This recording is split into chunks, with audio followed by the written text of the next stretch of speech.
My 18F boyfriend, 17 meters, refuses to keep touching me after he comes. NSFW. Too long didn't read. At the end. Throw away for obvious reasons. I'm gonna try to not be very explicit, but this post is explicit by itself, so keep that in mind. Basic context: we have been dating for a year and we're each other's first everything. It's been a great relationship with ups and downs, but still great nonetheless. Now to the main issue. A few months ago we started to get touchy in our relationship.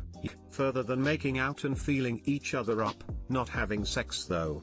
So we have been masturbating each other at the same time, and it's nice and everything, but I always make him climax, even though sometimes my arm and hand end up hurting because usually it takes a while to finish him, 15 to 25 minutes, and as soon as he climaxes, he stops masturbating me, which I get. He gotta clean himself, although I'm the one always helping there. But then after he's clean and done, and I ask him if he can keep touching me, he refuses and goes, "I already masturbated you a lot." Which makes me feel really bad and self-conscious because I have this stupid voice that tells me I don't deserve pleasure, and I end up shutting down. Which then makes him upset because I got upset at his rejection. It's also making me feel very used. Because when we started, I wasn't completely comfortable showing or letting him touch my body yet, but I did want to make him feel good. So I would give him blowjobs and hand jobs at least once per week. Almost 2 months passed with me not receiving ever anything back, and I didn't complain because I thought he would reciprocate when I was ready for him to touch me. I thought sexual intimacy would be something nice, meaningful, fun and satisfying for both parties. And sometimes I end up feeling used, or feeling bad because he says he already masturbated me a lot, and the way he says it makes me feel so bad and disgusting. And now I just feel like, why even let him touch me if he's always gonna expect me to return the favor or leave me hanging after he comes? I think I'll stop all of that sexual situations until I'm feeling less disgusting. But other than that, I'm not sure what to do. I would like advice, please. Too long didn't read. My 18F boyfriend, 17 meters, refuses to keep touching me after I've made him come when we're masturbating each other, as he says he already masturbated me a lot. Makes me feel insecure, used and disgusting. Frown. Edit. I didn't expect this to get so many helpful comments. I truly do appreciate everyone's good advice. Thank you so much. Smile. I will apply the advice and tips used, and I guess I might update this in 3 to 4 weeks. I hope everything goes well. Also, for those who said nasty things about me raping a minor because my boyfriend is 17, as well as saying my relationship with him is illegal. He's only 2 months younger than me. He's gonna turn 18 soon. Stop being mean. Thank you. Edit 2, please. Please stop saying I'm raping my boyfriend because I turned 18 before he did. I was molested as a child, and that's very triggering, let alone rude. Please stop.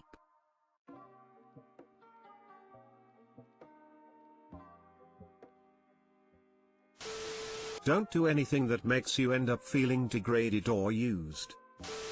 If you're not comfortable, then it's absolutely the right thing to do to stop. I know it's easy for people to say that he shouldn't pressure you and maybe he didn't know you weren't really ready, but this whole situation doesn't sound too healthy. He should care about your pleasure. Girls usually take longer than guys, and if he's not prepared to get you there ever, then you shouldn't get him there. Whilst it's not a tit for tat generally speaking, if it's one-sided all the time, that's not on. I mean, for context, my boyfriend will always make sure I get off, even if he's already done or he's been at it for a while. I'm not conceited enough to think I'm lucky. My boyfriend is great, but he's not 1 in a million. If your guy won't get you off, then there are plenty who will. It's also about respect. He gets upset/mad because you're upset at him, which is just a tactic to get out of being held responsible for how he made you feel. I don't want to jump to the standard answer of get rid of him, but if he won't listen to you and understand where you're coming from, then maybe you should consider it. Stop jacking him then. If he isn't gonna see you to the finish line, he doesn't deserve to get there himself. Either he scratches your back too, or he gets fucked out onto the curb. He can use a tree to scratch his own fucking back. If he really cared about you, he'd want to make you come. I can understand if he didn't know, but you tell him you want more. Sex has to be two-way. If you aren't getting as much out of it as him, then you will learn to hate having sex with him. He is setting your sex life up for failure. How you feel matters. Tell him how you feel. He should feel bad and want to make you feel better. If he doesn't, then he doesn't care about your feelings and is just using you.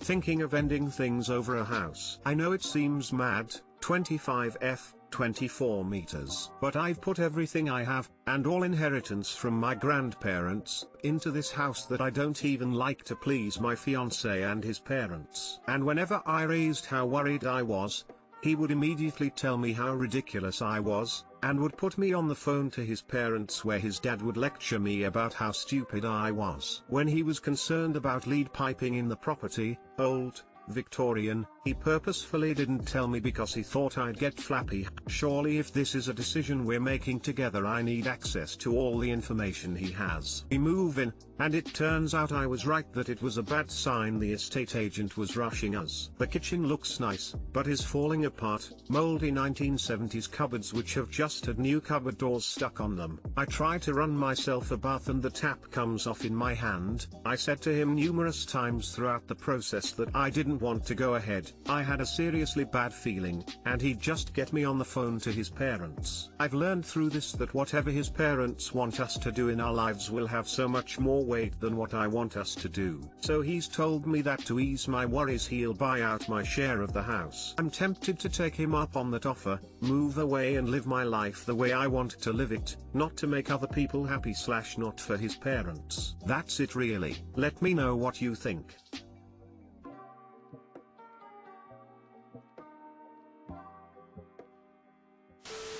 Make sure you have everything sorted before you do make the step. Make sure you know he has the money to give you, and even more so, ask for it before leaving. Make sure you have a place to go. This sounds like a controlling family who only want what's best for their child, but have not considered the person he would be sharing his life with.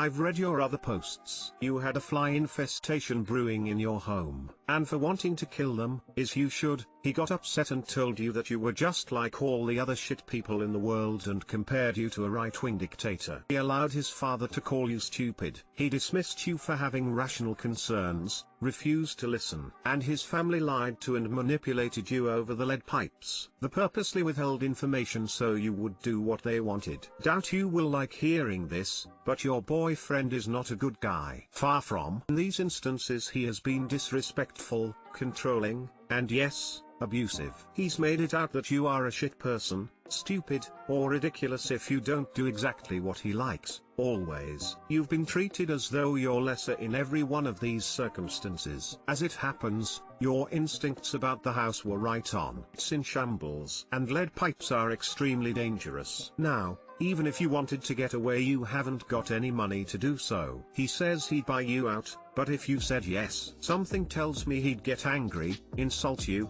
and cry until you back down. If a friend told you all of this, what would you think? And what would you tell her to do? I'd think very carefully if this is the right relationship for you. There are a lot of concerning issues here. Do you think he realizes what you may do if he does buy you out? I think you may be better to take him up on his offer. You've not really said how you actually feel about him. Have you been losing your feelings for him for a while? If so, you know what you have to do. Plan ahead. Hopefully he will follow through on his offer. Then you're free. Take the money and run. You don't want these people taking over your life. So he's told me that to ease my worries he'll buy out my share of the house. I'm tempted to take him up on that offer, move away and live my life the way I want to live it. Do it. And don't look back. But get the money before saying you're gonna run. Because he's clearly a very controlling man and won't let you leave without a fight.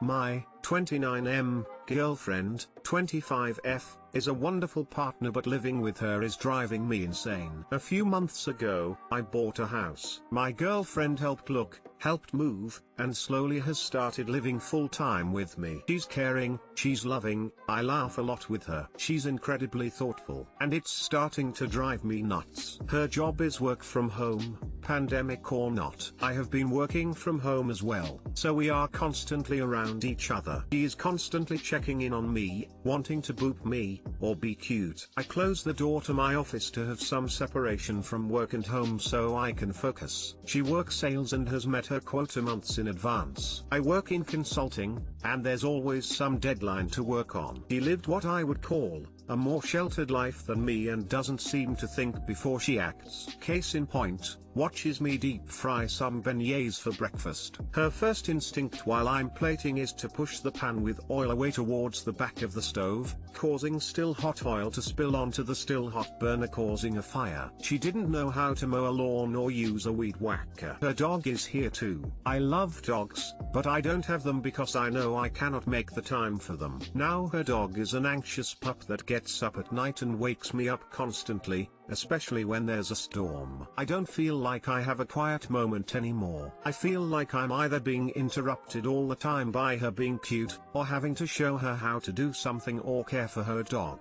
She's always taking breaks to lay on the bed during the day and wants me to join her, and it get to the point where I refuse because I know it'll turn into a 30-minute nap that I cannot afford to take. Financially, it's been a strain as well. She is constantly cold, so the heater is constantly on, which means my gas bill is through the roof. I pay the mortgage, the utilities, drive her everywhere we go. She drove her car once in the past 3 months, and has taken to using my car, which is not insured for her in the meantime. We've talked about what will happen when her lease at her apartment ends soon. She wants to move in, and when I've brought up this being around each other 24/7 bit, she's tried to reassure me that we'd both be doing our own things and spending less time with each other. But in the 3 months we have lived together, that has not changed. She also wants to end up having her name on the deed at some point, which, given that she didn't contribute to the down payment, I'm reluctant to entertain. I love her, but I miss the peace and quiet of being on my own. We discussed that too, and she thought I was trying to be hyper independent and went on about how that wasn't healthy. I don't know what to do at this point.